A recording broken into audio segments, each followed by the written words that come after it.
So, if you have not been to a meeting previously, then you'll just write your name in the space and check today's date. And if you have been, you'll just find your name and check it.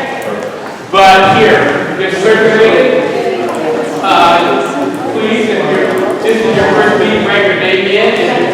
There's a few seats at the front table. Y'all don't have to sit in the back. I invite you to the front. And it's perfectly okay to sit at the table. So, you are ready? So, good afternoon. The audience is getting bigger.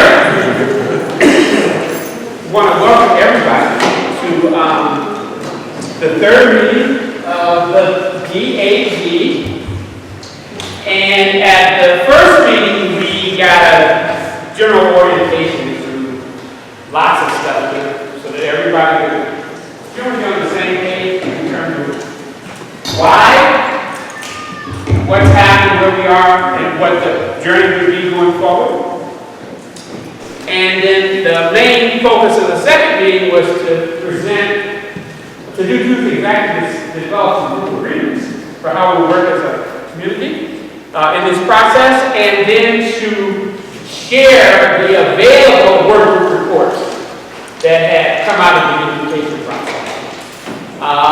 With the opportunity for people to get into small groups and chew on them and get feedback about their main thoughts or takeaways from those reports. Today, the focus of the meeting will be on presenting the survey data. And Dr. Lamer, who managed that process, will be our main presenter. And after that presentation is made, and they're kind of like questions for clarification, then we're going to go back into small groups for people to like just kind of reflect on the range of data that they heard, what was new, what was exciting, what was possibly challenging, and what were the lessons from what people are sharing. So you'll get a chance in small groups of 2 or 3 or 4 maximum to just unpack what we heard about the survey data, and then we'll come back and share. We still have not gotten the final report from several of the work groups, so there won't be a work group update today. But whatever we have at the beginning of the next meeting, we'll share if there's any additional thing on the work groups, because from that point forward, we're going to be inviting you to frame recommendations. And as Dr. Garcia will share, we're actually in a process to respond to the desegregation decree from the Attorney General's office, and in a parallel process to that the 2 boards have set up focused on unification. And even though those are very distinct and unique processes, the work that we're doing, we hope will connect it. And so beginning in the 4th meeting, we want to try to begin to lift up the set of recommendations that this group wants to propose, in your case, to the Attorney General's office, through the monitor who is appointed to kind of guide this process and ensure that it is responsive to the desegregation decree from the Attorney General's office. So that's kind of like where we've been. And then in the last meeting, we may need to add one, I'm not sure.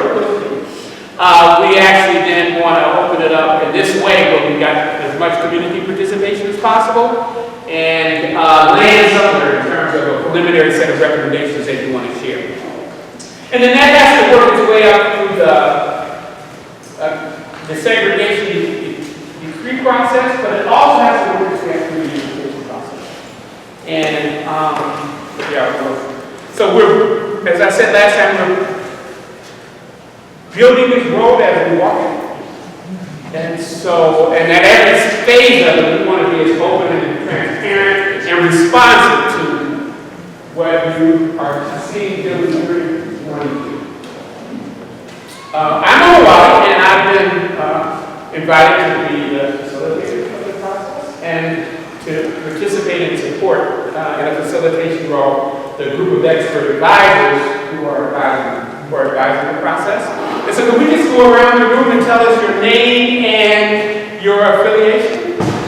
Please. I want to see who's in the room. Yes. Hey. Joe Burns. I was going to sing. I better not do that. Joe Burns, City of Sausalito. Lisa Bennett, Indivisible Sausalito Community Group. Yasmin McGrain, parent at Willow Creek. Tarina Morris, Marin County Office of Education. Emily Cox, head of school of Willow Creek. And talk about Superintendent, Sausalito Marin City School District. Robert Clark, Chief Business Officer for the school district. Caroline Van Alst, Sausalito Marin City School District Board. Deborah Turner, Sausalito Marin City School District Board Member. Ibis Teasdale, local Sausalito and kids in the area. Laura Cox, Bridge the Gap College Prep. Rondell Gibson, Regional Manager, Southern Marin for 10,000 Degrees. Stevie Lee, Horizon Community School. Nancy Johnson, Marin City President. Barb Kelly, tutor at Bayside MLK and with the Bayside MLK Foundation. Ilana Yona, Marin City Sausalito resident. David Finan, principal here at Bayside MLK. Louis Jordan, Marin Housing Authority. Eleanor Cook, Soji. Ricardo Moncrief, Director of Soji Activist Group. Glenda Gentry, the Arts Plus BMLK Foundation member. Chris Durbin, same. Yes. Glenda. Kirsten Tomic, district parent of a Bayside child. Vanessa Lyons, teacher, Bayside MLK.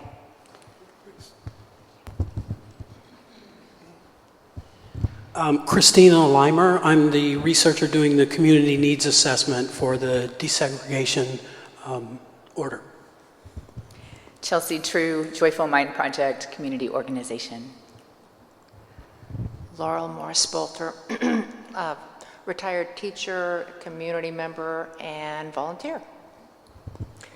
Jamie Whittington, community member, Sausalito resident.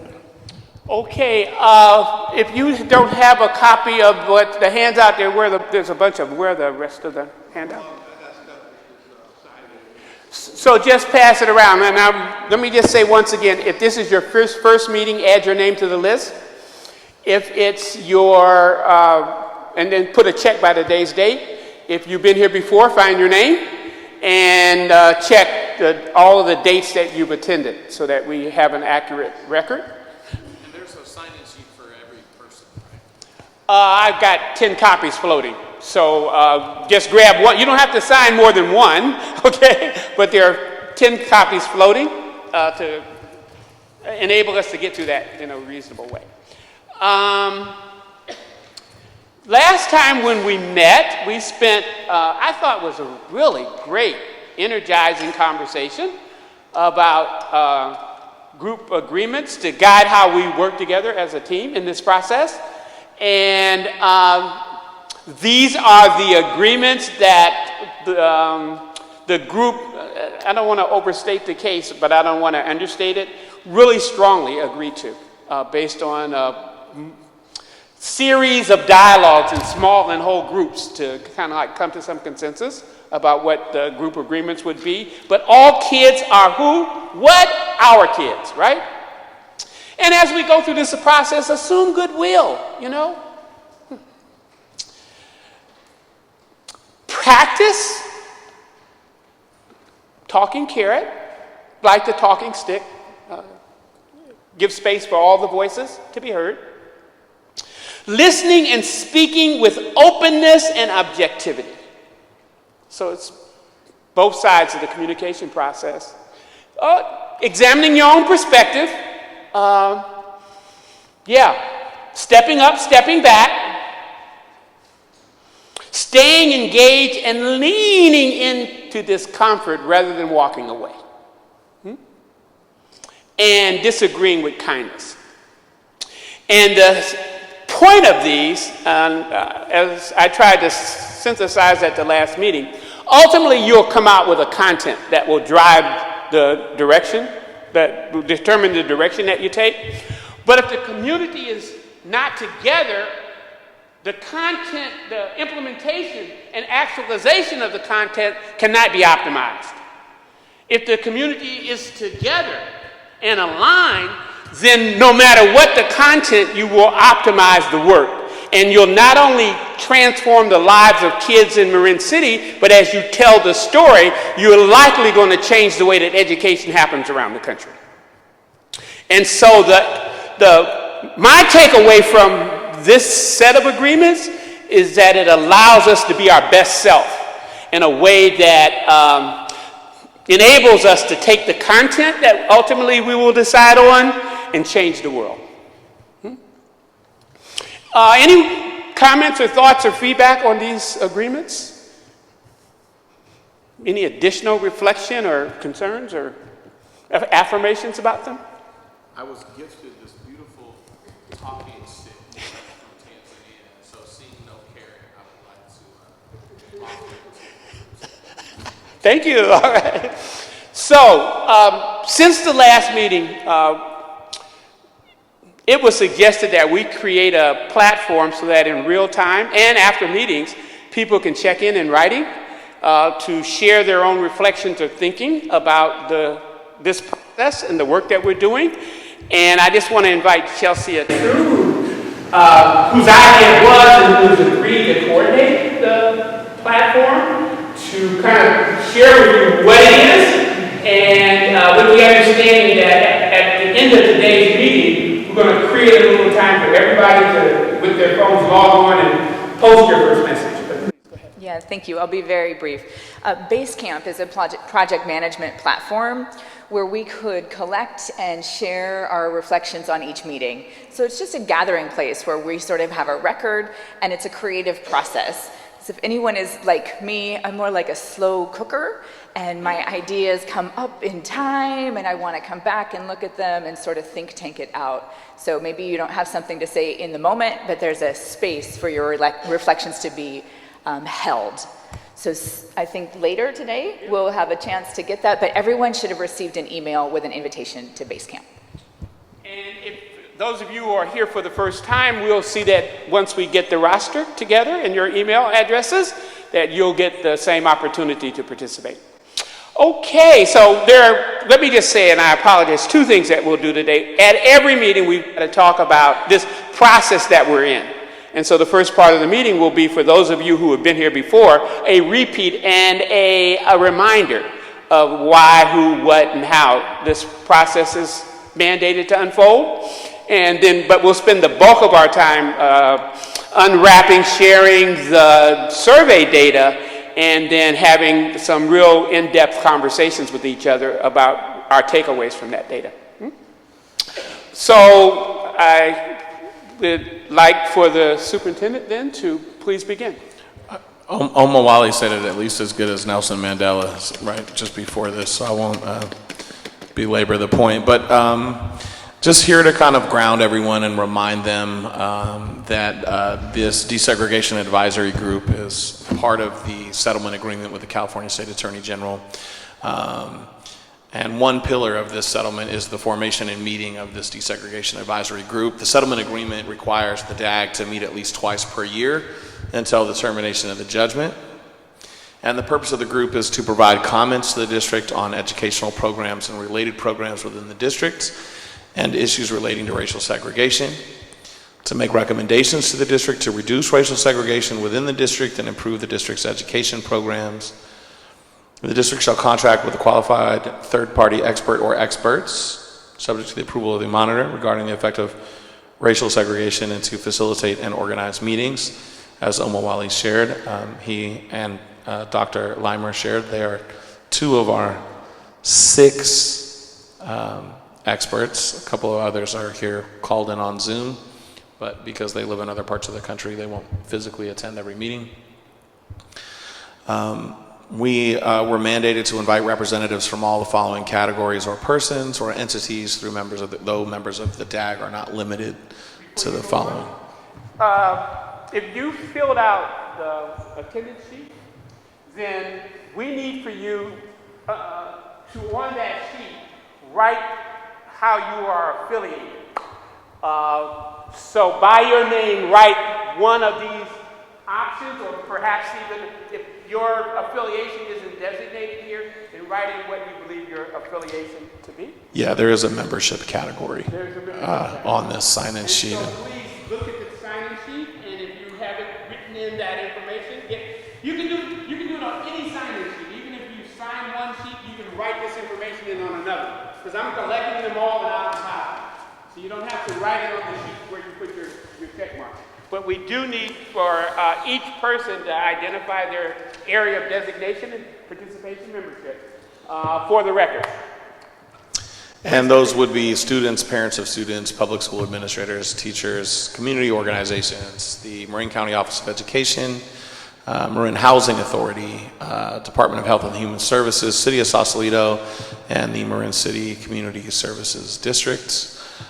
Great to have the Housing Authority in the house. Thanks for being here, sir. MCOE has been here pretty consistently. Thank you also, City of Sausalito, for being here pretty consistently. We have had representatives from the Community Service Districts at past meetings, although, thank you.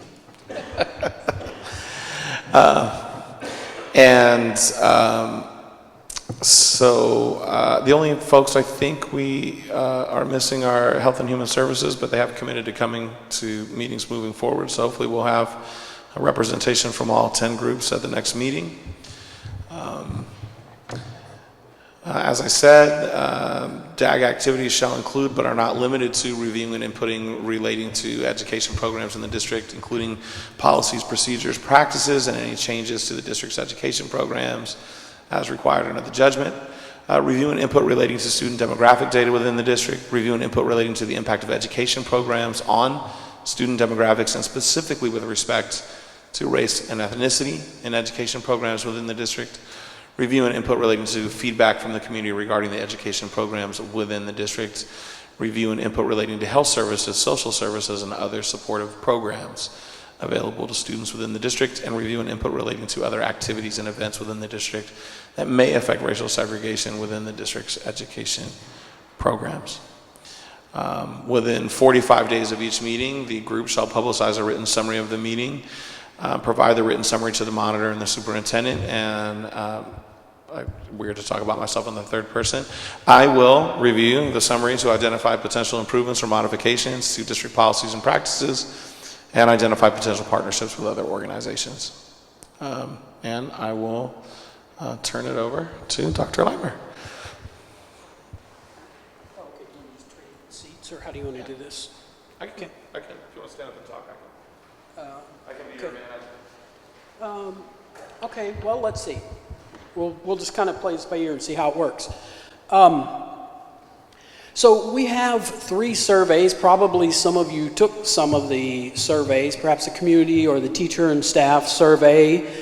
We have a student survey, we have a parents survey, and the parent survey is still in progress. We have the electronic data, but we have some that are being done on paper as well. And so we'll share that with you when we have the results. So for tonight, what you're going to see is, you can see up there the numbers. We had 34 teachers and staff who responded. We had 113 students and 257 people from the general community. And the reason why I left the note there about many parents from the general community is so that you will know that what we're talking about tonight, there were parents. Even though they're not identified as parents, you can see when you look at the reports, all the comments, a lot of people clearly are parents. They talk about their children and decisions they would make. So if you want to go to the next slide. Okay, so first of all, just to kind of set the context for who took these surveys. So you can see here It's a little bit difficult. Ordinarily in surveys, you like to know like how representative is it of the population that you're surveying. It's kind of tough to figure out what to compare it to in this case, because for the community in particular, we have Sausalito. When you look at the census data, we have Marin City as a designated place, a census designated place. They have very different demographics. And then we also, in the community survey, you'll see in one of the next slides, but a lot of people from outside of either Sausalito or Marin City. So presumably they probably have someone at Willow Creek, someone from San Francisco, someone from San Rafael, someone from San Anselmo. So basically what I would say is, in terms of race ethnicity, these are who responded.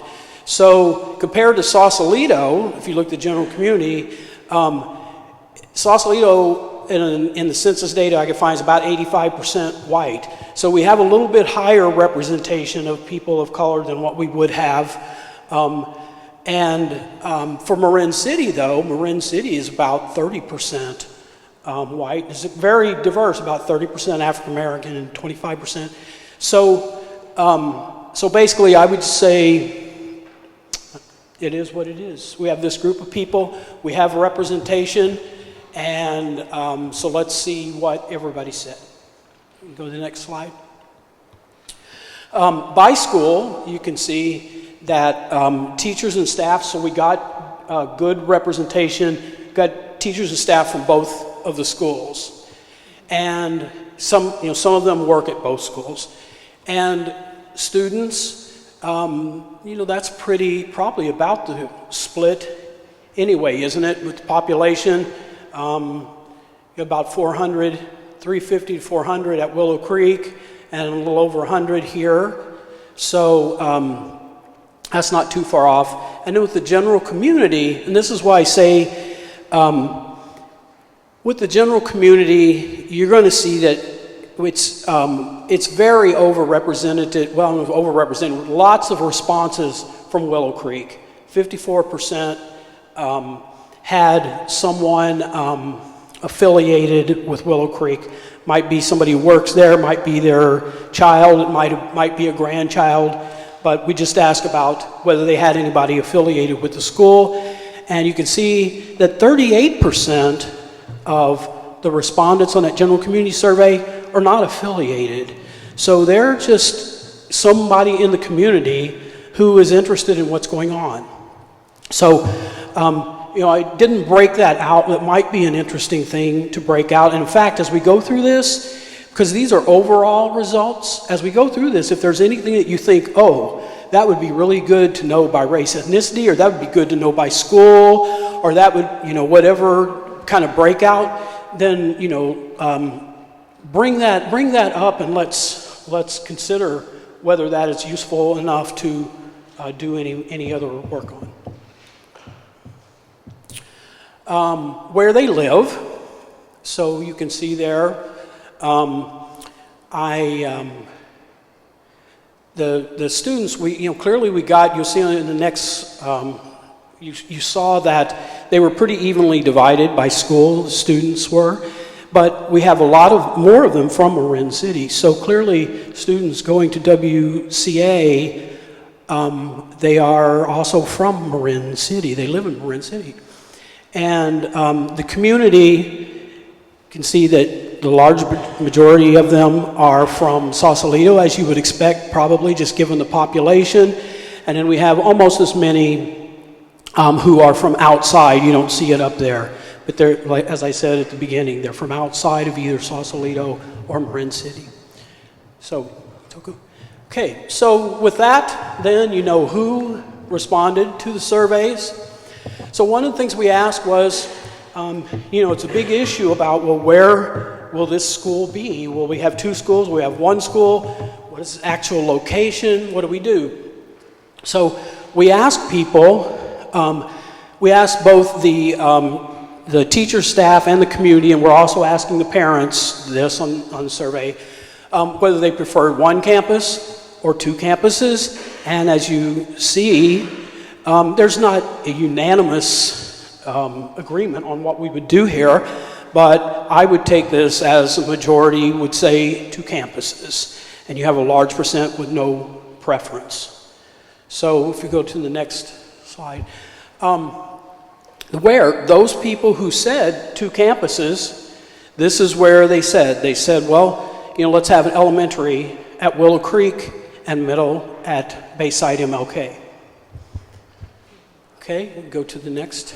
All right, this one is from the student survey, and we asked students how well students at your school get along with each other. And you can see the results right there. By and large, students feel like they get along pretty well with each other. This was a survey of 4th through 8th graders, and the majority were 5th and 6th graders. And, okay, we'll go to the next. Getting to and from school, we wanted to know about this also in terms of location and how, just one second. We want to know about this in terms of location because, you know, will it disrupt things based on what the location is, or will it give us some information about maybe we should be here or there based on what students do?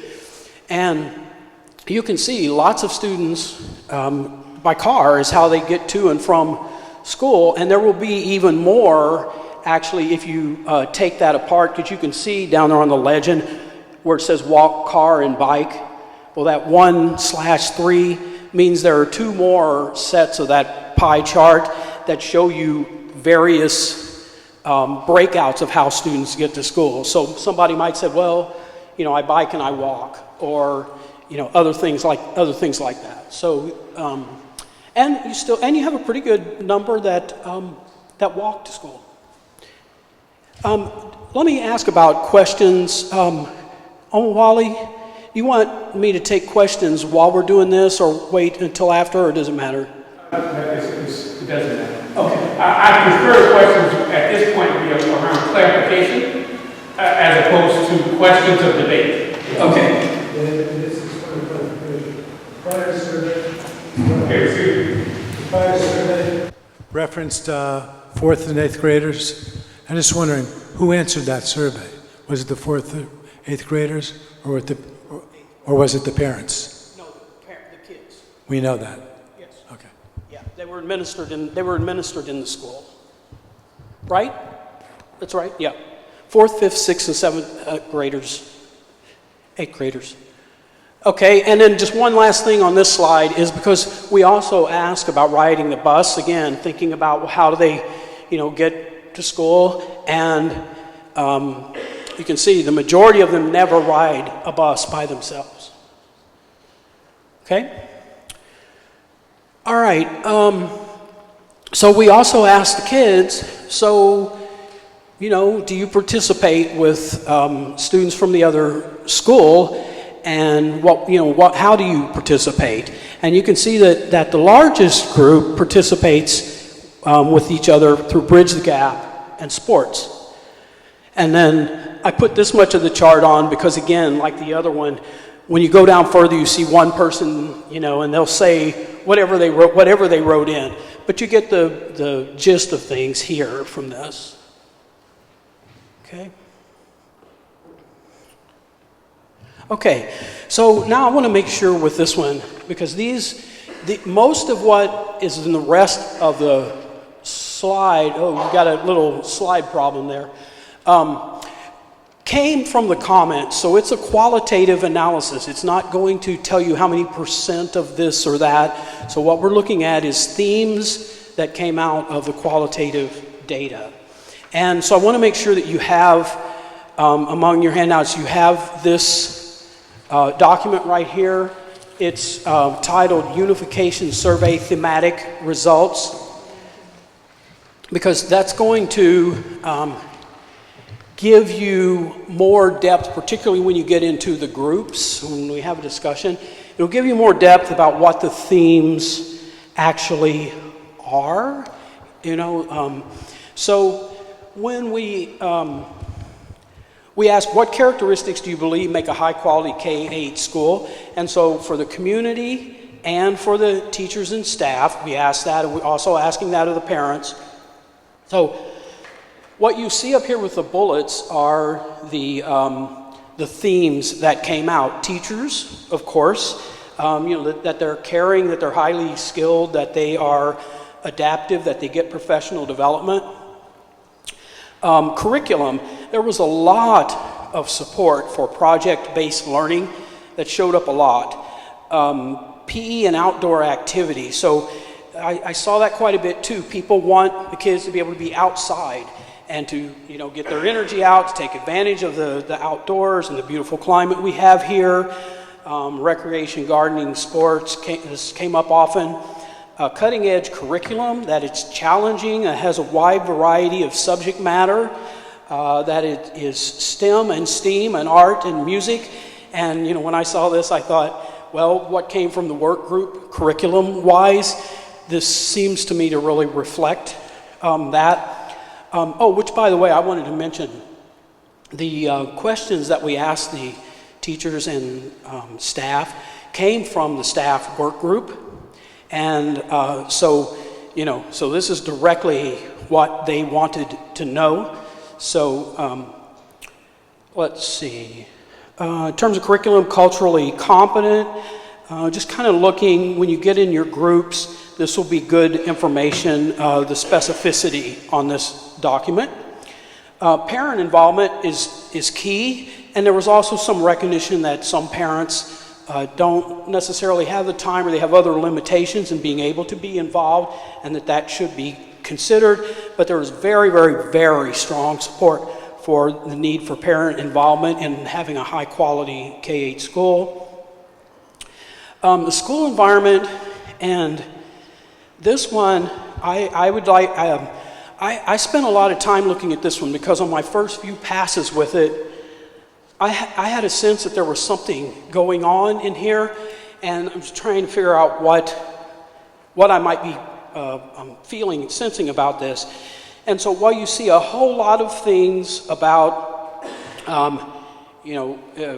kindness, inclusivity, cultural competence, restorative justice practices, a fun learning environment, mutual respect, and all that kind of thing, you also see some things about high expectations, very strict rules, strong enforcement, some things that when they kind of rose up and made me think, there may be something cultural here, and that this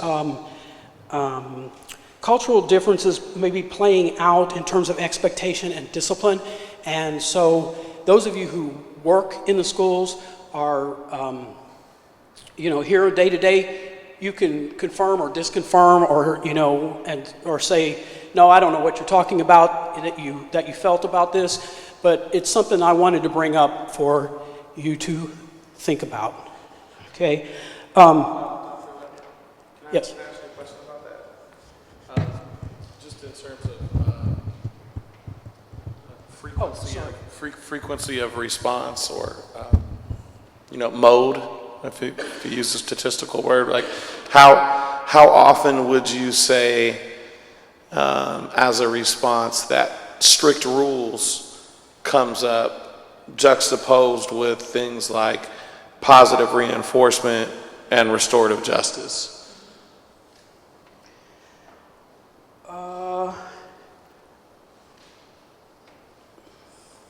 I would say the latter comes up more often. Okay. Yes. Thank you. Just to tell you a little bit about some of the things I went through, I started going through and looking for certain kinds of words that I thought seemed to be standing out. And is my impression right or wrong that these are standing out? Am I thinking this is like with 15 people and it's only 3, but for some reason it's standing out for me? And so I did a couple passes through actually coding things and looking at things, and I ended up seeing this bullying issue, concern about safety, and I saw that quite a bit. And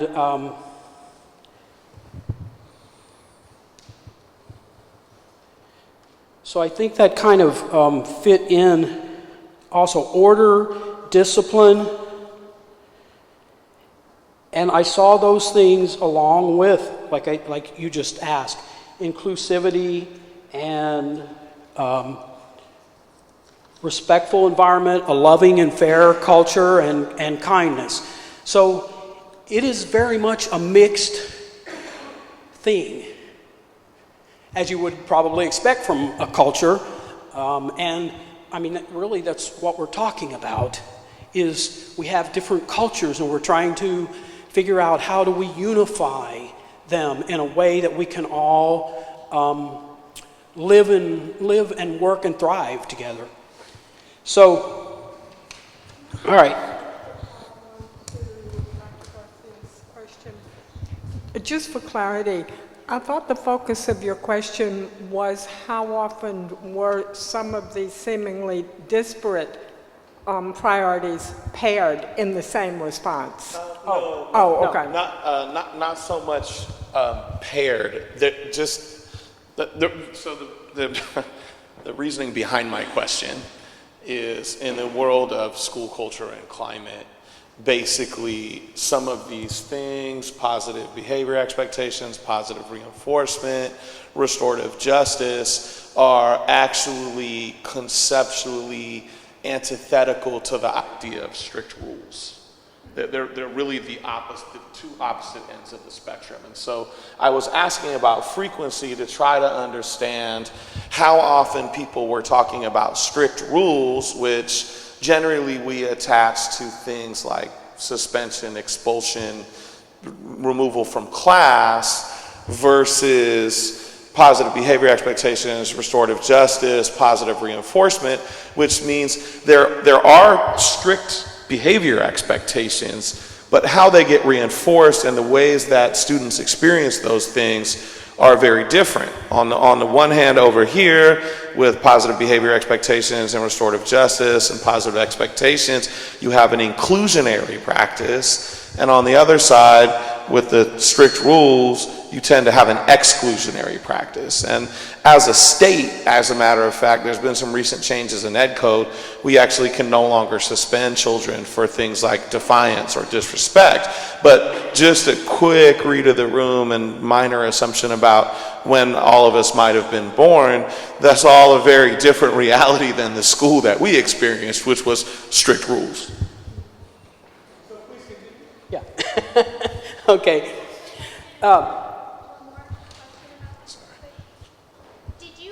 Did you find that the responses around school environment were more from the teachers or the general community, or one not more than the other? I would say, yeah, I would, that's one of the things I went and looked at, and I would say more from the general community, but I did also see the teachers and staff saying, what I saw the teachers and staff mostly saying was about behavior management and needing behavior management systems and practices, less so than saying, this behavior stuff is a real problem. And, so that sense was more from the general community. The teacher and staff responses were more like, just what I said. We need to have ways that we address it.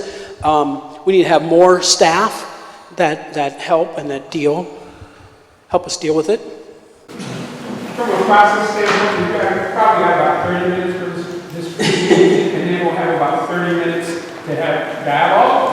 And so I will be moving you a little bit. Okay, so let me speed this up then. Let's see, did my, oh, there it is, okay. All right, so you have this, and you can look at it. So I'm not going to go through it in a lot of detail in order to get through the slides. Clearly, diversity, that's what we're talking about. Community support, the community supporting the schools and knowing about the schools and what's going on at the schools, and high expectations for everybody involved, parents, teachers, administrators, and students, and leadership. This came up quite a bit, but in very different ways. And so I'll just let you can read that when you're in the group. And I thought, oh boy, there's a lot of expectations on leadership, and it's a lot of different directions. So, Dr. Garcia, good luck. Oh, it's not just me. It's Emily and David, too. Welcome to school leadership. And that's one of the things too. It's the level of leadership, because some cases it's clearly talking about the board. Some cases talking about administration. Some cases it's talking about parental. There's a lot of different levels at which they're talking about leadership, academic leadership. So, and then the teachers and staff, as I said, these themes were there, and the teachers and staff too. The biggest difference was that the teachers, you could tell they work in the environment and they're professionals, and so they gave more specific things than kind of the broad general things. Okay, second question, what do you think creates a school culture of high academic expectations? And you can see the themes there are some of the themes that we've already gone through. Student empowerment, I think, was kind of a big one, and you'll see on there some of the things that people said about empowering students, peers, student peer group matters, and accountability matters. The next question is, if you want to go to the next slide, what about school unification? This is the teachers. We asked them, what excites you about unification and what concerns you about unification? Okay, so in terms of exciting them, the opportunity to work together, to learn from each other, to have more students in their day, to be working toward a common goal, to create a school whose culture benefits the community, and that it's social justice kind of culture, pooling resources so that both schools, so that all kids get the financial support that they need, and neither school, if we still have two campuses, is strained for funding and eliminating the division and the tension and the problems that have been very long standing. Okay, next, for teachers, if you have concerns, you want to go to the next slide. So the teachers' concerns, as you will see, the structural and the logistic are things that have come up in all the town halls, and we've talked about these big things like, we're going to have one campus, we're going to have two campuses, where it's going to be, where are the kids going to be, what's the funding model, what's the governance, all of those kinds of things. Is it going to be union, non-union? All those kinds of things are big concerns for the teachers and staff, because they don't know, am I going to have a job, and what will it look like if I do? Transparency and inclusion, they want to be involved in a way that is meaningful and real.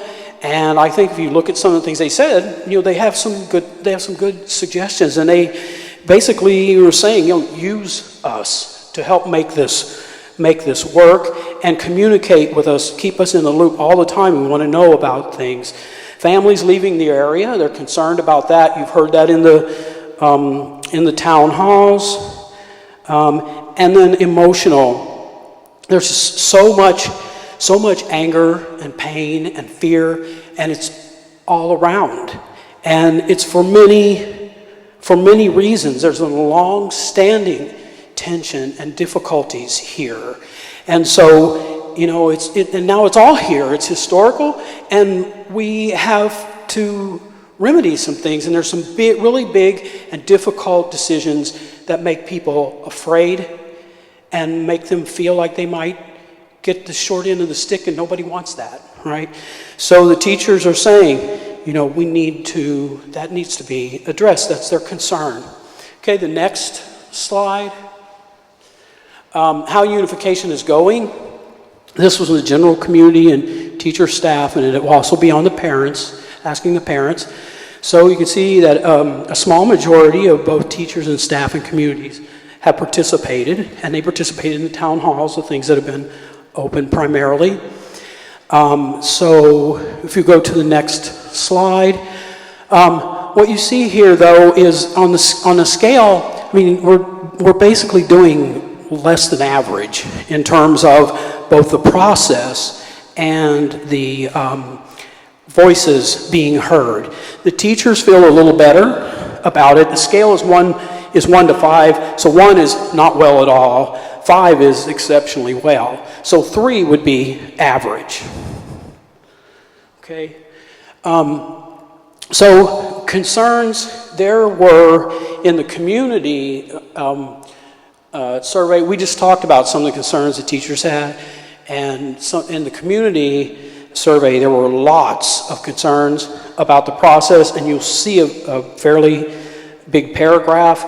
There's some mistrust about the process. There's concern, feeling that it's been disorganized, that don't really know where it's going. It's not addressed the great big issues. Some people want it to go faster. Some people want it to go slower. And there's a lot of insecurity. Okay, the Sausalito Marin City Board, that, there's a long history there. Some of the things that you know already, concerns about that. There's a lot of, wait, where are we? Oh, I think you're ahead of me, Dr. Garcia. Can you back up one? Let's see,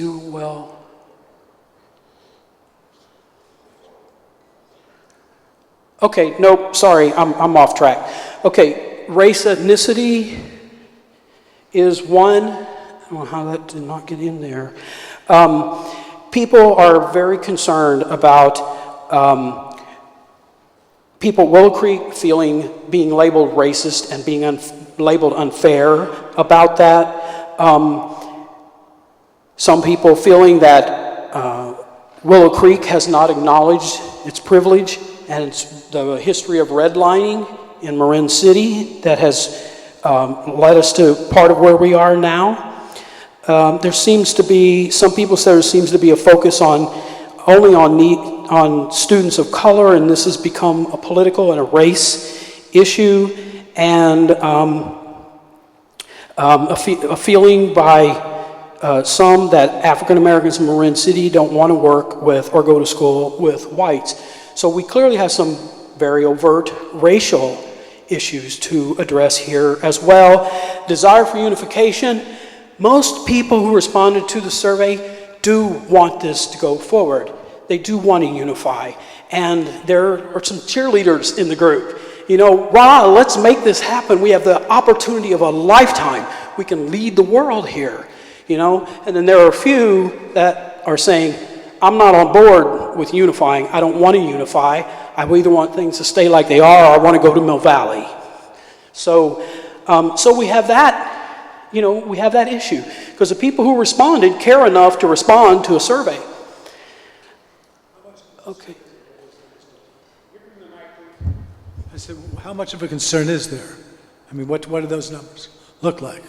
Desire unity. I'm sorry, what was the question? If that number is 45 or 48%, then the fact that it's not a majority is not particularly significant if there's that much fraction around desiring. I don't understand what percentages you're talking about. I think what I'm hearing Robert ask is, in particular, what is the statistical breakdown around the number of folks that want to see the goal of unification achieved versus the amount of people who are in the some do not agree with unification category. Is that right? Yeah, I mean, I could go through and count them if you would like, but I can tell you there are far more people who want unification who responded to the survey. There are far more people who want unification. And I bring up, as you do in qualitative analysis, you don't overlook outliers when they are contradictory, because particularly in a process like this, you need to know. I mean, if you're going forward thinking everybody's on board, great, everybody wants to unify, and then you don't know that there's 4 people over here who don't, and they are really important people. They could like a lot of stuff in the back end and can push buttons. So you need to know that is there. So it's not a statistical thing about whether it's relevant or not, it's a practical thing. That's my question. So what does that number look like? Yeah. Well, so I don't have the number. would you hazard a ballpark? Yeah, it might be.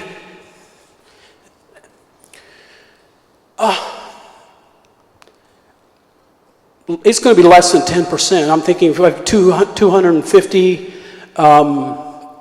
people who answered the community survey, and I don't know, maybe there were 4 or 5. Yeah. Does that help? Okay. All right. Okay, so, pardon me?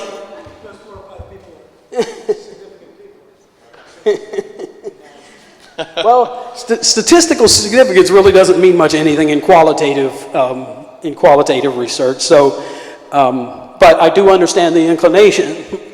Okay, we're just about done. Okay, what ideas do you have? Suggestions for how the schools can work together? This came from the teachers. I'm sorry. I disagree with the last thing about qualitative. You disagree with the last? Yeah, but I'll talk about that.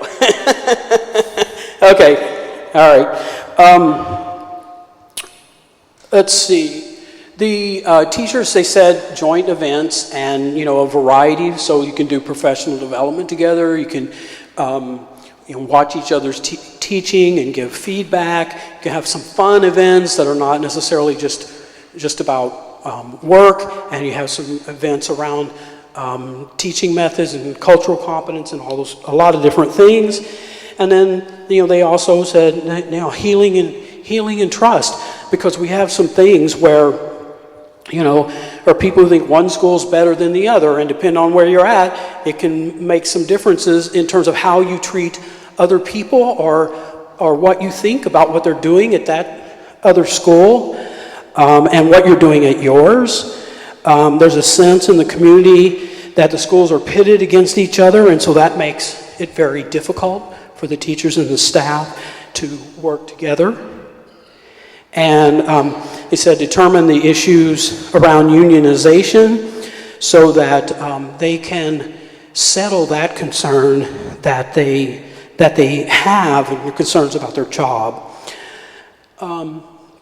Okay, then the last one is also from the teachers and staff.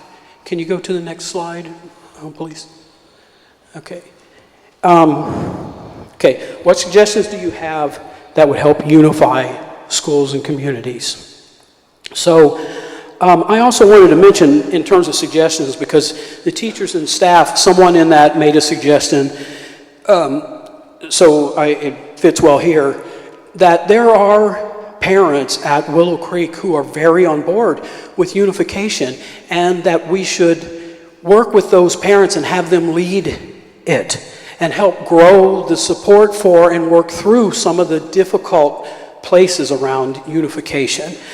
And the teachers said that in their own place too. Like I said before, they basically said, you know, use us, involve us, let us help do this and work with the community and work with each other to make this happen. Transparency, that already came up from the teachers. They said, you know, consistent communication, making sure they know what's going on, structure, funding, and a specific path forward. Joint events, we talked about that already, and then address fears and build trust. So last thing I will just let you know is that you'll see down here, there were some additional questions on the teacher staff survey. They were, in the interest of time and also because they were more specific, I think, I didn't put them here, but I think that they might be beneficial when you get to the implementation stage, and I think they will be beneficial in terms of thinking about healing and transforming. So you can see what those questions are. And then the last thing, just so you know, we also asked students, and I didn't include that here because for the same reason, what do you learn at school that you like the most? What else do you wish you could learn? And are lockers important? So those things are very, you know, nuts and bolts on the ground. You get to curriculum and the location. So that's all for me. Thank you, Dr. Leimer. Let's give her a big round of applause. She's been working really hard to pull this together. I have one kind of a final question. I'll turn it over, Dr. Elmo. The student survey results, they track with these? Were they dramatically different? Well, you know, the student surveys, we really asked different questions of the students. You know, the reason I did, I know one of the DAG experts was really interested in where people live, and so for the parents and the community survey, we ask in a lot of fine detail categories. You know, if you live in Marin City, do you live on the hill, do you live in the flats, do you live, you know, so we came up with some fine categories. But with the kids, we thought, well, you know, Sausalito or Marin City is probably pretty much what they're going to answer, or no, I don't live in one of those two. And so what I showed you here was combining into Sausalito and Marin City the same categories that the kids answered, so you could kind of see how that squares. But most of the things that we asked the students, we didn't ask them, okay, you know, which campus, how many campuses do you prefer, or which campus? We didn't ask them about the unification process. We very much asked them, like, what's school like for you? How do you get along with people there? What do you want to learn? Thank you. Okay, thank you so much for sharing, for the work and for sharing.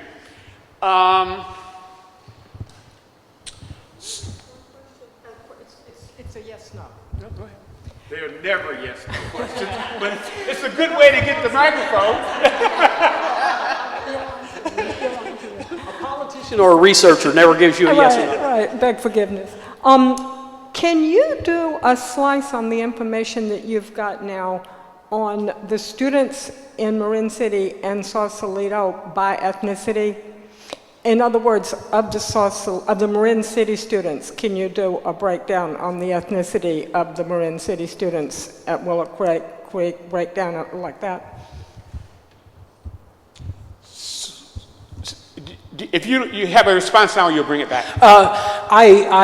Yes, I do. One thing I want to say about disaggregating, I had said at the beginning, if there are things that you think, boy, this would be really good to know if there's a difference between respondents from schools, or respondents between community members, or respondents by race, then, you know, let's make sure that they are going to be the substantive questions, so that they're used, so that if I bring that forward, it's speaking to an issue.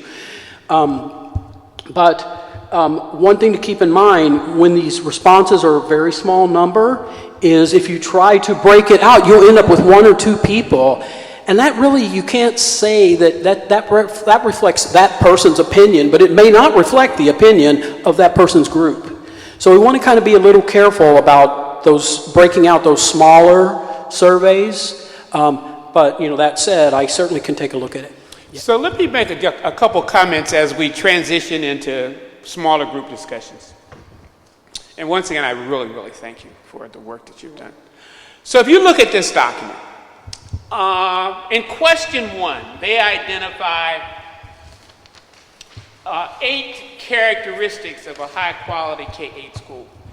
And when you look at those characteristics, beginning with teachers on page 1 to leadership on page 2, that doesn't surprise you. That's what we know are the characteristics of a high-quality school, right? And those of you who are familiar with the work of the task forces, especially the curriculum task force, my sense is that a lot of what they recommended kind of meets this test.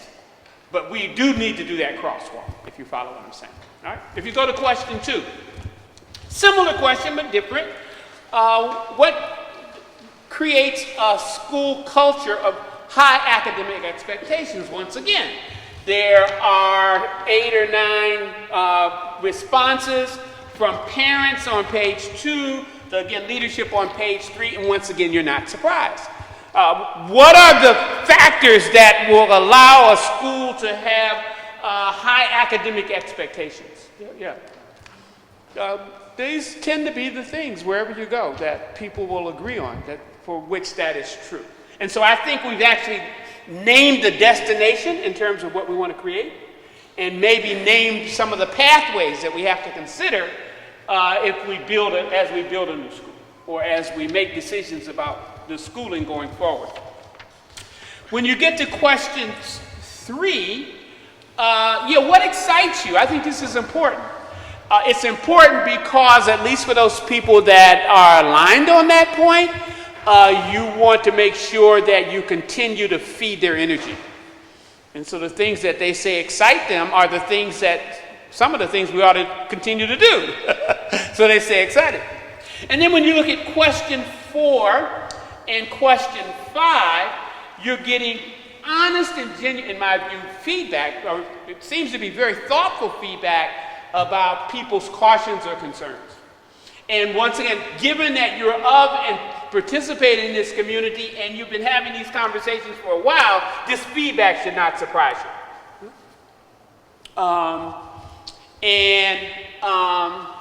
Ultimately, I think you probably will come to some agreement as a community, and this is a process reflection, about what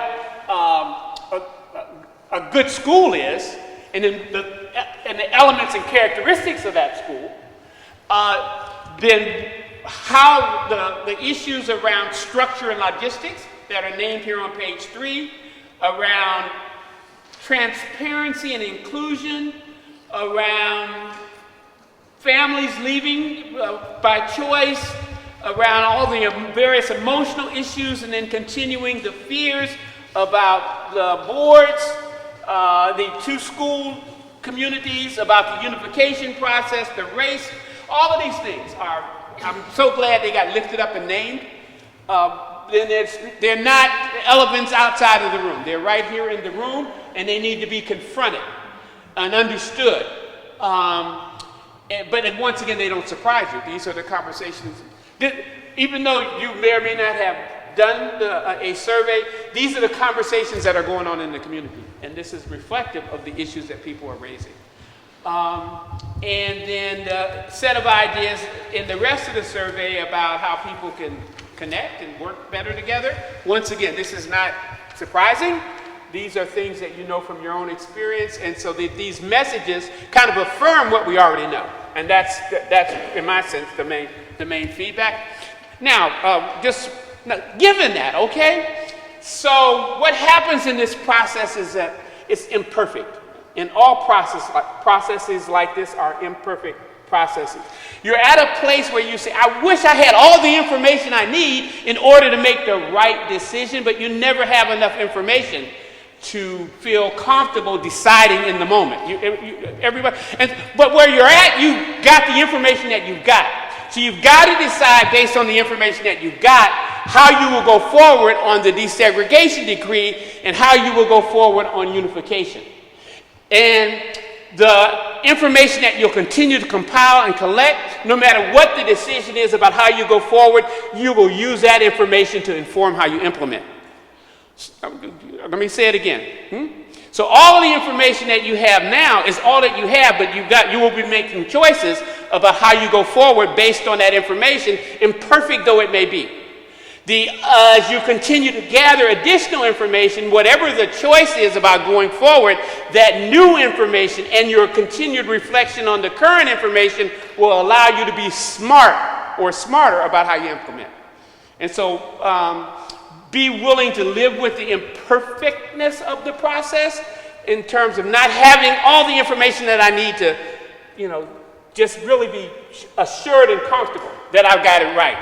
But the combination of what you do at this point and combined with and connected to what you do as implementation moves forward, this collective wisdom here is probably as good as it gets. Let me say that one more time. That this collective wisdom, if you manage the process at each phase with what you got in terms of information and resources and capacity, then you'll make the best choices that you can at that phase. But over the course of planning, design, decision-making, implementation, and you know how, and then the way forward in terms of how things evolve out of the experience itself, then the collective wisdom here will get it right. And in my soul, I know that as you get it right and if you tell the story well, it will change the way education happens in the country. Yes. So a couple comments really quick, and then we're going to get into the small groups. Yeah, go ahead. Dr. Satterwhite, I would just like to say three things to back you up, right? Number one, the job that we've been given is because people have been wronged, and it is our job to right those wrongs. That's why we're here. We need to stay focused on that. Number two, 100% agreement, like he said, it's not going to be perfect. 100% agreement never occurs when you have to right a wrong. So we shouldn't expect to go there. We should just go for progress, and go for progress with immediate actions. Number three, healing takes time. It's not going to happen overnight, which is the point that Omawale is saying. It's not going to happen overnight. So this arguing and bickering and the pettiness just needs to go, period. Number four, progress requires flexibility, timelines, and tolerance and respect on all sides, no matter what color we are. And if we keep those things in mind, it ties in with what he just said, and we'll make a lot of progress. Otherwise, the settlement agreement requirements will never be accomplished in month 1, 2, or 3, and the reports that Dr. Ataco Garcia will have to write will be meaningless because it'll be just saying that we sat here, we met, we talked, we exchanged feelings and hurts and angers, but we didn't move forward. So I hope that I'm working with a group that will move forward, come up with solutions that can be activated, and do it immediately so that those who have been wronged in the past can be righted, and those who are joining us in the future can have a high quality education as we focus on a common goal. Thank you, Dr. Cadet. I'd like for you to actually get in some discussion groups, and you can get in groups by choice. I'm not going to count off. It could be with people that you know, people that you work with, or people that you haven't had an experience with. But when you get in your group, I want you to share 3 or 4 things. With everyone having the opportunity to share in the group. And you don't really have to have a note taker, because when we come back to full group, I'm going to give as many of you as we can the opportunity to briefly kind of state in your own voice what you are feeling or thinking based on your group conversation. So we don't need a note taker and a consensus. We just need for you to be willing to share with your peers that are in your group. But one, based on the survey data, in this, what are your main takeaways? I mean, what did you learn, discover, get affirmed? What are your main takeaways? Another way to say that is, in what ways might this data be useful for us as we're going forward? I mean, it's the same, it's 2 sides of the same point, but for you, what's the meaning of the data? Not the particular contents of it, but this body of data, its utility. The second thing that I'd like for you to do is to actually share with people in your group your cautions about the data. And then the third thing I'd like for you to do is ask any questions that you feel are unanswered for you, given the data that's been reported. And what we'll do is we'll get that master list of questions, we'll give it to Dr. Lambert, and between now and over the next several weeks, at whatever pace is possible, we'll answer those questions and get them back to you in writing. Okay? Yes, main takeaways.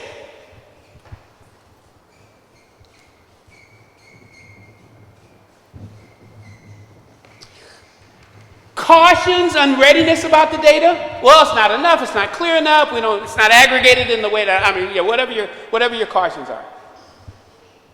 And then thirdly, questions that you want answered. It could be about how it's aggregated, disaggregated, what some of the intent behind the content, et cetera, et cetera. But any questions that you would like answered as we're going forward. And not all of them we'll be able to necessarily get to in this time frame, but over time, or once again, as you get beyond the decision to go forward, then everything that you accumulate from the standpoint of data and reflect on will guide you in working smart as you move forward in an implementation process. So it's about 6:15, 4, 5:15, 5:20, huh? Oh, that's it. It's just 3. That's 3. Yes, sir. Yeah, but your main reflections, takeaways, in terms of how the data might be useful.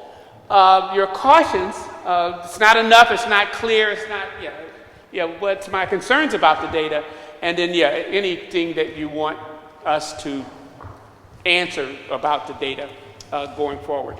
So, you've got about 30 seconds here. Really quickly, I do need to get people in groups. Go ahead, please. No, I would really like to get together with people who have an interest in the community. Oh, no, yeah. I mean, to hash over these intersectional things. No, absolutely. So, at your own choosing, grab a couple people, probably no more than 4 in a group. Well, let me just point myself out. So, if anybody wants to talk about community, they can come. You can form a group there. Okay. Yeah. And then you're going to have about 20 to 30 minutes in that group to have a conversation. And then we'll come back in the last 15 minutes. We'll get general feedback from people about their small group conversations. So please, you can organize yourselves in any way you wish, but do it quickly. And while you're moving, make sure everyone here has signed in on one of the attendance rosters. Yes, please. I'm going to ask you, how much food I brought from another meeting? Okay. Small groups need nutrition. So there's some food from another meeting that someone shared. If you need to get a snack really quickly, a bite, nourishment, it's there.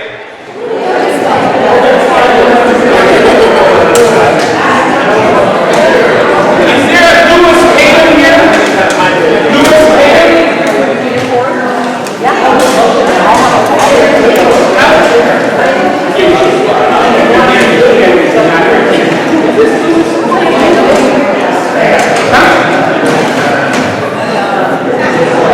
Jordan,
And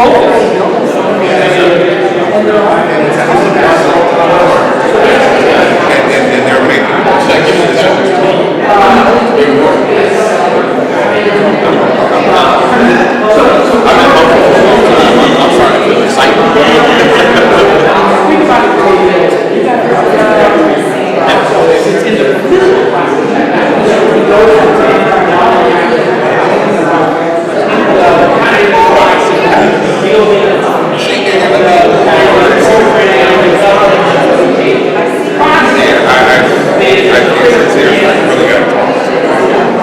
I saw on and I was kind of shocked to see it. You know, another thing that I think there's a difference between not pushing it out but also setting expectations and accountability. And I think that in this process, there's oftentimes a fear of just saying parameters and outcomes. That's why the SAR was so important. So I used to be in the SAR. If I remember correctly, it's like after the 7th absence, then something kicks in around the 11th. That's either. So there's a history of that activity. And not only is there a history of absenteeism, but we know the correlation between not going to school and getting the lessons. Why and not so why does the SAR kick in after the 3rd absence?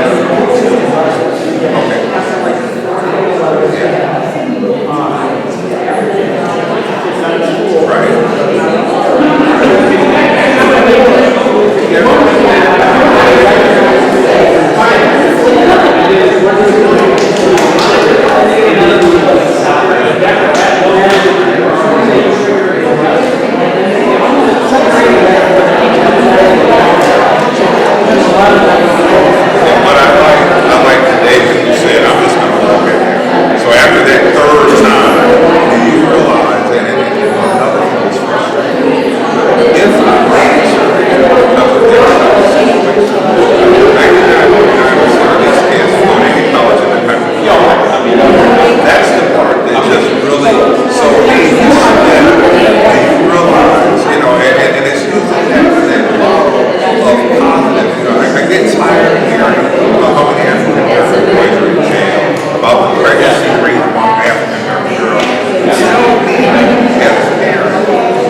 40-minute goal.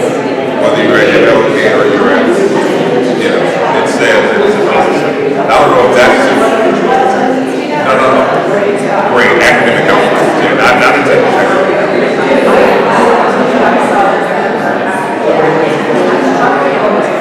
Okay, all right.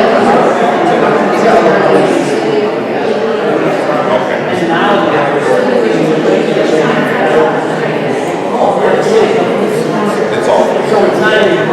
So what data were we speaking about?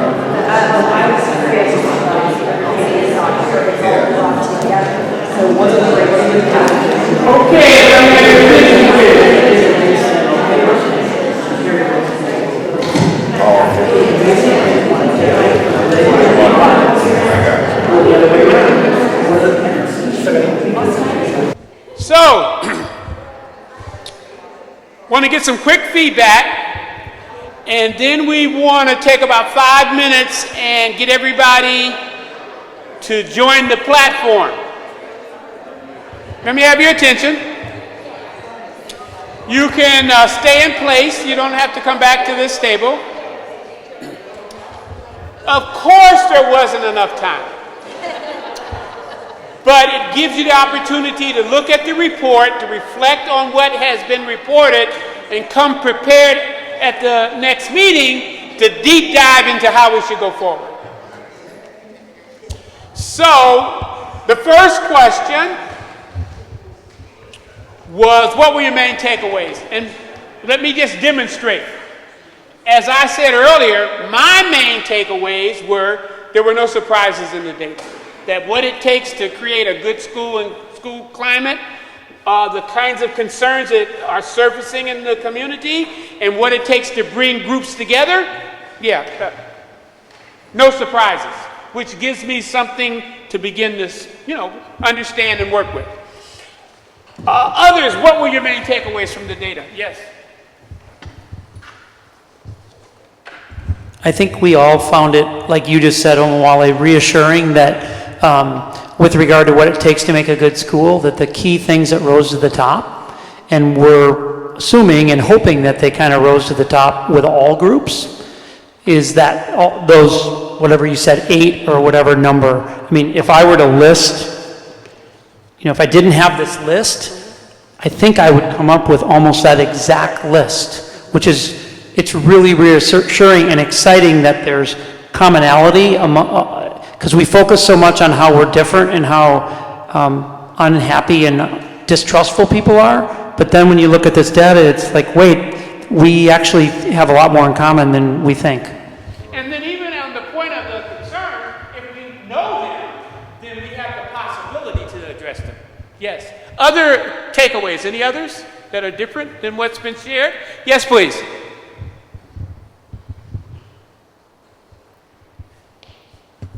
Well, I was surprised at the amount of fear that was expressed. I mean, I thought there was a lot of great positive input and excitement. I thought the teacher excitement was really great. But the amount of fear that came out was troubling. And in our group, we talked about some of the things, some of the approaches that need to be taken, because what came up was that parents really need to be involved in getting us through this, and that we're not seeing the amount of parents. And so, where's LaShawn? We were just talking about, because I guess it came up in the last meeting, I wasn't here in the last DAG meeting, but it's sort of unfair that if the first time we're meeting with parents and interfacing with parents around this is to come to a DAG meeting or to some kind of meeting, it's not fair to the parents. And I asked my group, how are we really interfacing with community here? Are we going to games? Are we going to churches? Because if we just show our faces and our face, like that's the first time here, come to this meeting, I guarantee you that we're going to continue to get these same results.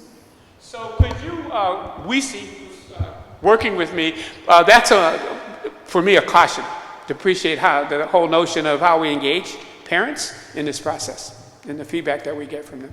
Okay. Any other takeaways? We had a bunch of them. Yeah, come on. Okay.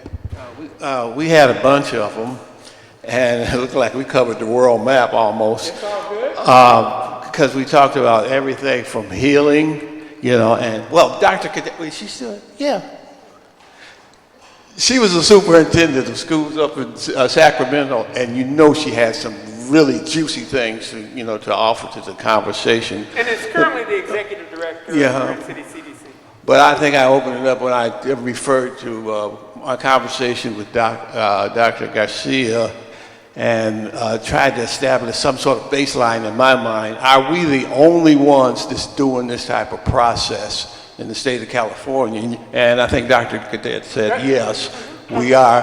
And we sort of like on new grounds, and we're trying to feel our way. But in doing this, we need to establish some sort of a baseline. And I think we talked about visioning. But I think one lady mentioned bilingual immersion.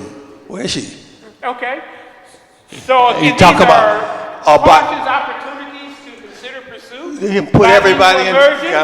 Doing visioning. Yes, go ahead. Okay, and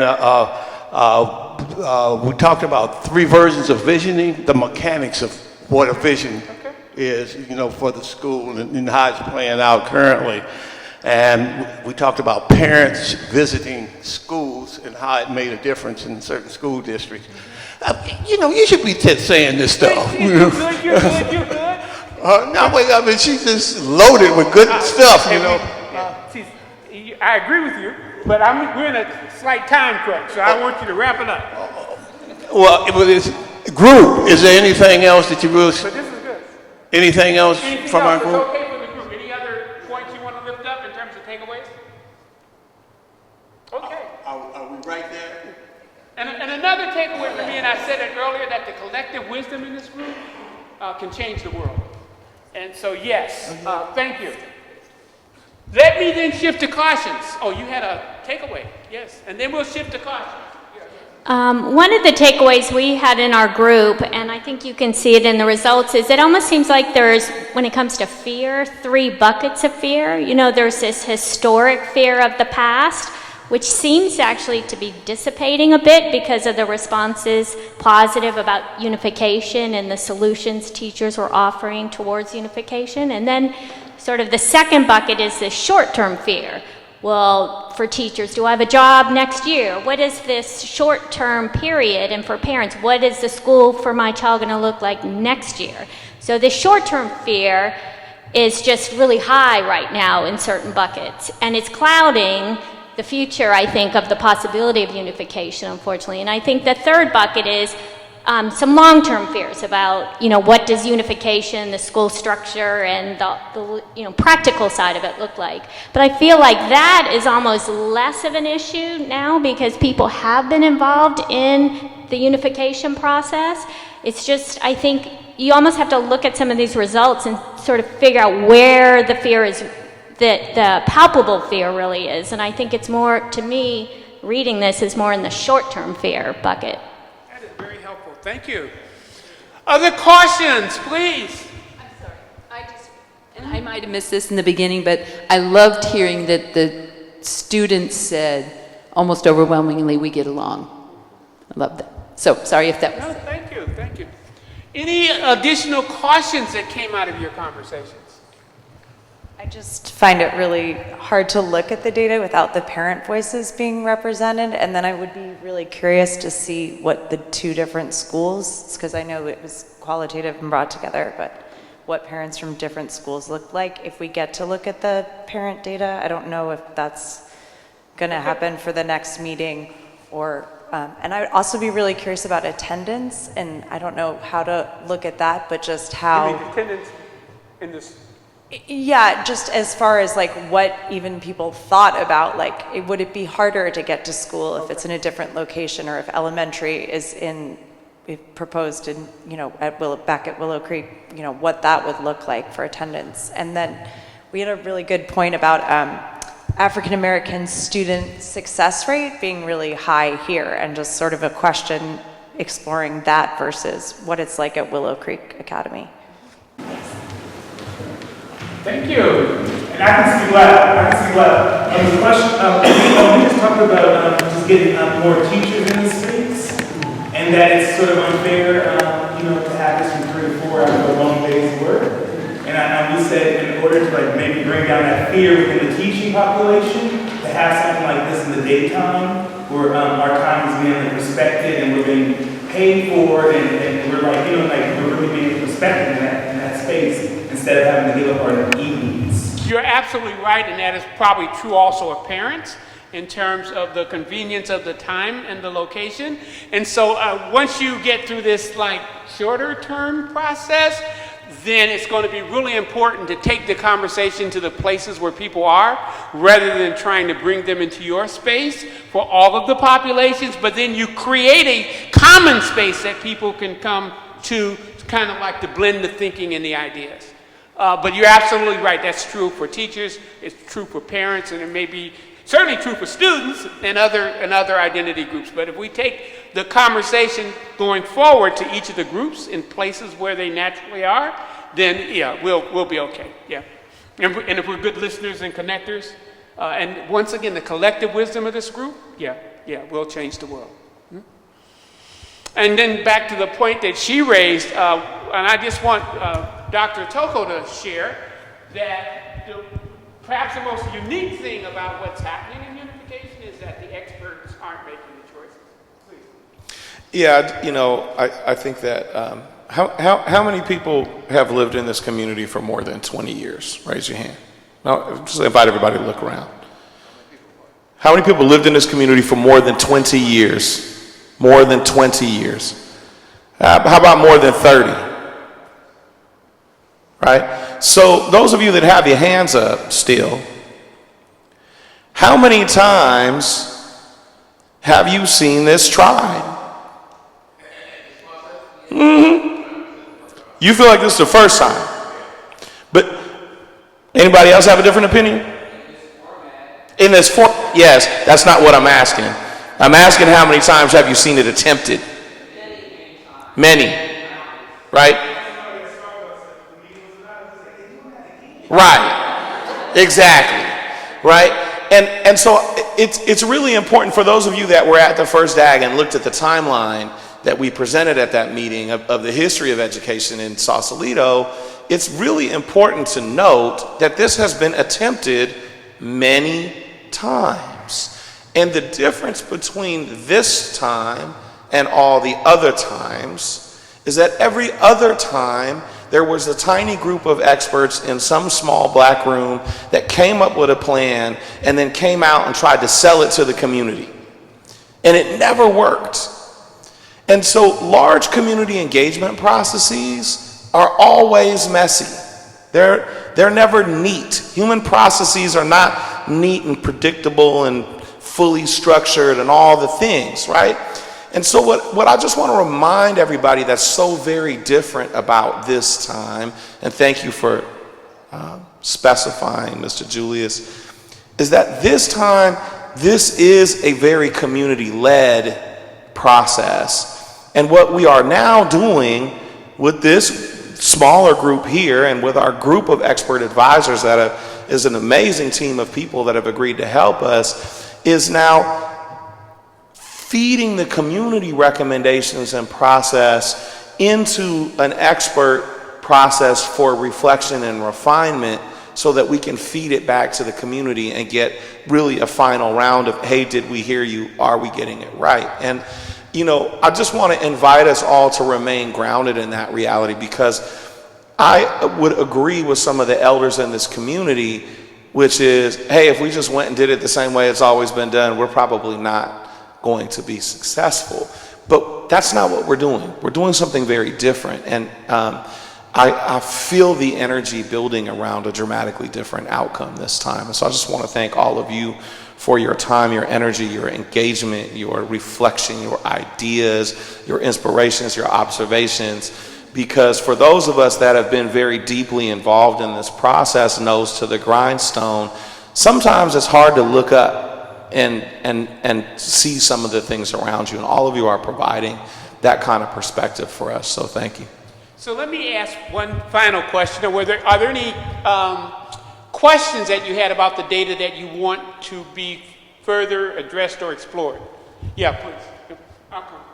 Just stand up and I would be curious about the breakdown of the ages of the general community. A little bit more of like, are the people that are responding, are they people that have kids coming into the school later? Or are they people that are responding that are in the retirement community? So I'd be curious to see that. Data of like who are these people that are just general. We didn't ask that on the survey. Just questions about the data, please? No question about the data. This is a continuation of the statements that I made earlier. Something came up that was really important, and we didn't have time to go into it. And it's a deep dive into data, qualitative data. And the other piece was mutually reinforcing values that's shared across the community. Thank you. Yes, questions about the data itself? I think one question that our group had was if the data with regard from the kids looked different, whether they were at Bayside MLK or at Willow Creek. And then I don't know if we asked about ethnicity of the students or race, but if we did the answers look different if you disaggregate the data by race? And I understand what you're saying about the fact that it can get difficult to do if you get really small numbers. And then the other thing I just want to say, and this is completely assumption that I have, that I may be off, but my sense is that a good deal of the fear may be with Willow Creek parents that are concerned about sending their kids to school in Marin City or to Bayside MLK based on the reputation that the school has. And a wondering I have, a question that I have that isn't specific to the data, but I just want to take the opportunity to share it now is, I wonder if there could be a way in this process whereby we could have families, parents, kids, guardians come and visit this school, and it would probably make sense that we did it vice versa, so that we could destigmatize what people think is happening here, because I think, speaking as an entitled white parent who's highly protective of their precious little kids, I think that if families from Willow Creek came and saw what was happening at the school every day, they would find it to be truly remarkable and way different than what they've heard. And again, that's all based on an assumption that may not even be accurate. Yeah, please, go ahead. And that is just that there were two of my neighbors, retired white women, who came to one of the town halls, and they told me later, "Oh my God, it is so impressive." I mean, it was not what they expected. So I'm just saying that because to follow up with what you just said, David. Okay, so There's one thing missing. I saw. Really quickly, please. Okay. Nobody mentioned the role of the clergy, the ministry, as a input for mental health and follow-up and support systems. So engaging the clergy? Engaging the clergy. Please. Well, what you spoke about, what could be the elephant in the room, is kind of was brought out, and I would love to see more looking into just that. Those kind of sticky, the hard stuff. So I would be surprised if you don't consider and ponder and chew on a recommendation about one or more recommendations about healing, connecting and healing.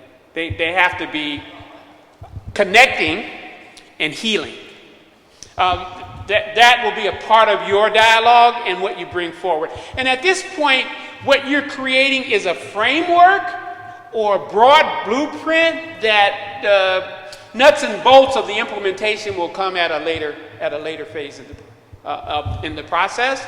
But I can't imagine you not having recommendations that address either collectively or separately all the areas where the fear, the cautions and the concerns, these have to be addressed in the recommendations that you make. And let me just say one other thing real quickly. But if you look at the work group reports, a lot of that stuff is already addressed proactively in terms of what the work groups are recommending happen with the development of a unified school. Yeah, please. And let me just say, I'm going to wrap up after this point, this conversation, because we got a couple other meetings, and I want to give Chelsea an opportunity to actually allow us to access the platform. That'll take about 5 minutes, and then we'll wrap up the meeting. But go ahead, 2 other comments, one here and here. So we talked a lot about, when you're talking about fear, and I think there's a big opportunity around education and marketing and finding a message. And I feel that there's also the stereotype that Sausalito folk have, that Marin City is some way dangerous and I don't want my student there, which is absolutely not the case. So if there are ways to start engaging parents and kids in activities over here, working together, maybe there's joint Willow Creek Bayside MLK activities, or maybe a teacher would, the 8th grade teachers, one from Willow Creek and Bayside MLK, share a class together, invite the parents. So I feel like breaking down some of the fear elements, that is just because it's unknown. I think there's a lot of work to be done, but we were very positive that there was such a positive reaction that people want to do it, but we thought that could be a reality. You share the right with that related difference. I would just caution us from centering the feeling of fear of white people in like the center of it. You know what I mean? Like, because some things, unfortunately, they're just gonna have to get over. And I'm just being honest with you. Because me as a black man, I shouldn't have to wear a smile or skips or flips around someone because they fear my body. And so like that's a bigger conversation. Because when we're doing that, there's also fear with the black students and brown students interacting with whiteness that comes with that as well. So we need to it's not a let's put center white feelings of fear around and that doesn't feel right to me. So let me just on this point, it's almost similar to what I said earlier. But each identity group, we have to understand their interests and their concerns. And we have to work in a way that we are hearing and responding and engaging them around the things that are important to them. And so your point about not just being one particular group, I'm affirming what you're saying, but in terms of our own strategy going forward, we actually have to be really intentional about working with each identity group by age, by geography, by gender, et cetera, where these groups have an identity and are speaking out in ways that need understanding and response. And I guess just to clarify, is that the fear is coming from the parents, not the kids. The kids don't naturally feel that kind of fear. That fear comes from the experiences of parents. So I think that we need to center in the feelings of the child over this. That's what I'm saying, is that fear is coming from the parents. I'm hearing you, probably in the next 2 meetings, this is going to be our conversation. All right, but in the process going forward, at the point of implementation, as a process person, I really do think we have to listen well to all of the voices, and where identity groups cluster, try to figure out a way to connect with them and engage them in the process in an open and transparent way. So my concern is about the process and the meeting next time. It's during the school vacations. I'm just wondering about the impact that has on teachers. I'm personally going to be visiting families, so I just wonder what that will look like for our group, how many people will be able to attend, and if that's So I don't know flexible. if we have a Zoom capability, but no decisions are going to be made. It will just be the initial surfacing of the ideas. And I really can't tell you what it's a point well taken. And so we'll be you won't be able to zoom in. Yeah. So, just before we get everybody connected to the platform, would you please, what I said last time is in order to build community, you got to be community. So given where we are in this process, please turn to the person on your right, your left, in front or in back. Give them a great big smile, a handshake, a fist bump, a high five, and say, it be all of us. It be all of us. We're going to do this. That our collective wisdom is going to change the world. It's all good. Okay. So, if we can have your attention. Everybody take out your cell phones, I think. Yes. So thank you everybody for your attention one last time. You should have received an email from me with an invitation to a platform called Basecamp. So if you have your phone and you're interested in joining the conversation online in between our meetings, or just having a place to collect and share what you didn't have a choice to voice today, you just click that link. It should take you right in to Basecamp. If you don't have a link or an email from me, I'll stick around, come see me, and we'll make sure everybody gets it. It should be an email from Chelsea True at joyfulmindproject.org. There it is, and the tag or the subject line is the DAG. Yep. And there's two places that you want to know about. One is the campfire. That's an informal place to just share resources. I think there's 2 posts there already. Question?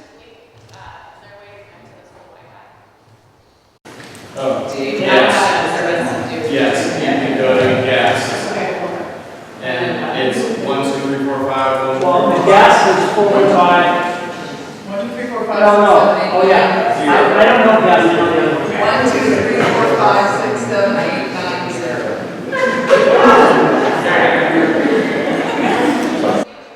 Yeah.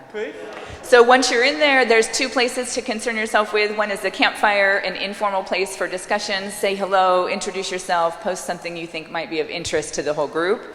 And the second place is docs and files. After each meeting, there'll be a document posted that just has the date of the meeting, and you post in the comments your reflections. And I would also invite us to keep our community agreements using those protocols while we're sharing in there with one another, so we're continuing to build a supportive community. So at each meeting, Chelsea will be provided with an opportunity to help us get connected and to share our reflections real time, and to invite you to share additional reflections once the meeting has ended. So can we give her a round of applause? Thank you for the work. Itoko, your closing remarks? 30 seconds. At the next meeting, I really apologize. So I just want people to understand the journey. We will start out giving you the most recent information we have on work group reports. Then the person who presented tonight, the researcher, Dr. Leimer, right? Will share her main takeaways from the data aligned with the recommendations in the work group reports. And so what about the curriculum? 6 pillars over interfaces with the issues that are being raised about what a good school and a good school climate is. What are the ideas and issues that surface from staff aligned against the recommendations that came out of the staff work group? And so there'll be some kind of crosswalk so that people can roughly see where we are in terms of what we're considering. And then the balance of the meeting will be to dive into lifting up our preliminary recommendations. And we'll always go into small group for people to chew on things and reflect on them before we come back to full group. Yes? Yeah, I just want to thank everybody again for their time and dedication. If you are unable to make the meeting in 2 weeks because you're on a cool vacation somewhere, you will be able to Zoom in. There's some folks on Zoom right now. And, thank you. That's all good. All right, we are adjourned. Thank you. Please, if you have not, fill out the attendance sheet.